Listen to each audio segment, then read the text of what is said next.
Hello everyone, and thank you for joining me. I'm Jerry Sarmiento and this is Wine School TV, transmitting from beautiful Cypress in northwest Houston, Texas.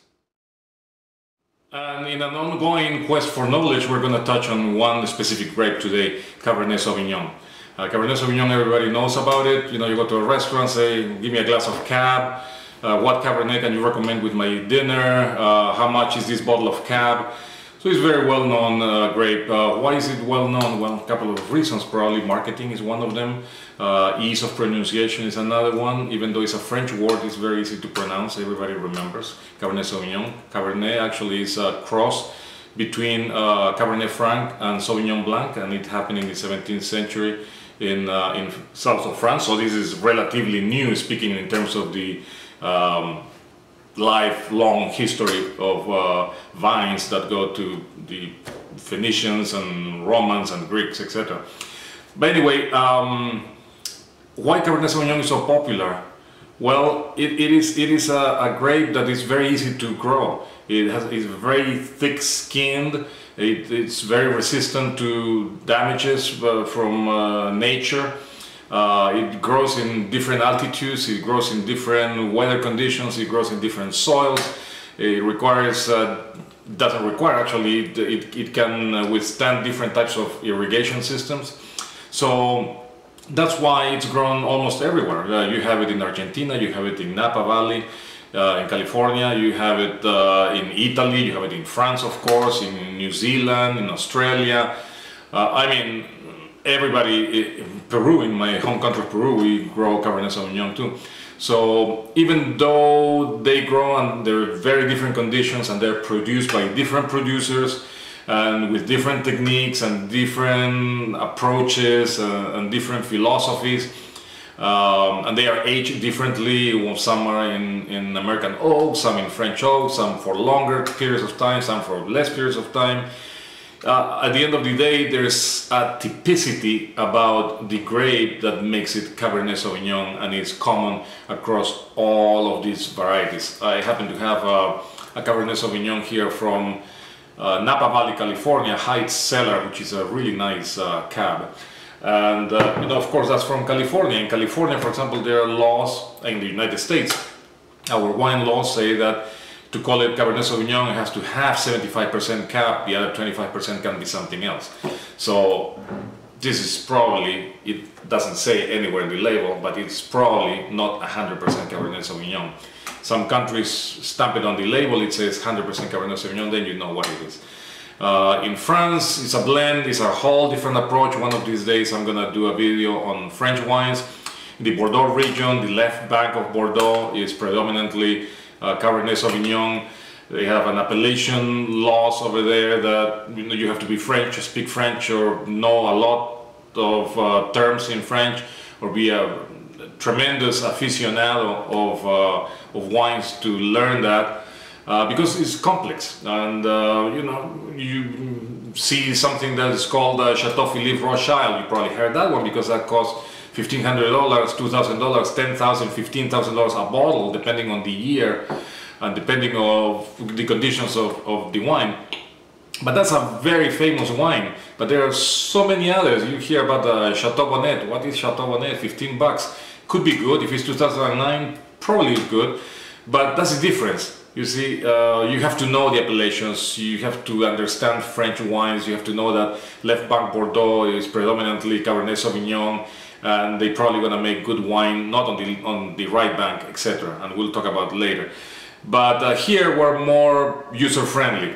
Here in the New World, in Argentina, in Chile, United States, we call it what it is. We call it Cabernet Sauvignon.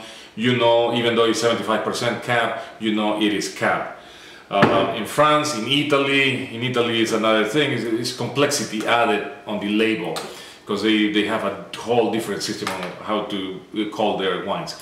That's a whole different discussion that we'll have later. Today we're going to focus on Cabernet Sauvignon, and we're going to focus about that typicity of Cabernet Sauvignon, so you have an idea when next time you come to a restaurant or go to any other restaurant, go to the liquor store and buy a bottle of good Cab.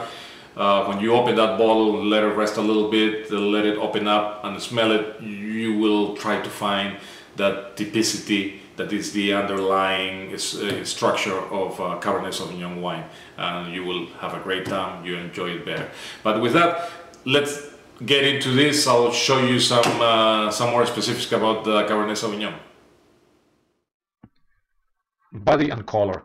Body in a wine, as a point of reference, if you think of it as the weight, perceived weight in your mouth when you drink it. For point of comparison, you can think of a skim milk for a light-bodied wine, a whole milk for a medium-bodied wine, and maybe half and half for a full-bodied red wine. Well, Cabernet Sauvignon is a full-bodied red wine. Its color is deep red when young. When it ages, it tends to lose its color and become a little bit more on the brick side or copper side. Let's talk about typicity. That typicity comes in the form of aromas. Main characteristic is black fruits. Black cherry, black currant, or in French cassis, blackberry, plums.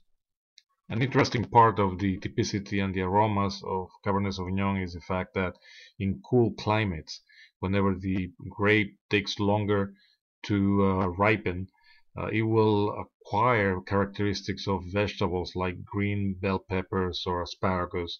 In a little bit warmer climate, then you will start encountering eucalyptus and mint. Just by knowing these two facts, if you can catch those aromas, you can sense where this wine is coming from. Some others are like tobacco, licorice, vanilla. Oak. Now, when we talk about oak, most Cabernet Sauvignons are stored in oak just because the oak softens the natural high tannins of the grape. And Cabernet Sauvignon, being a highly tannic wine, needs time in oak to soften those. And the storage in oak imparts some wood flavors and some vanilla and spice. So you will notice those too. You may hear people talk about Old World versus New World. In the specific case of Cabernet Sauvignon, in the Old World, you will probably not find, or very difficult to find, 100% cab.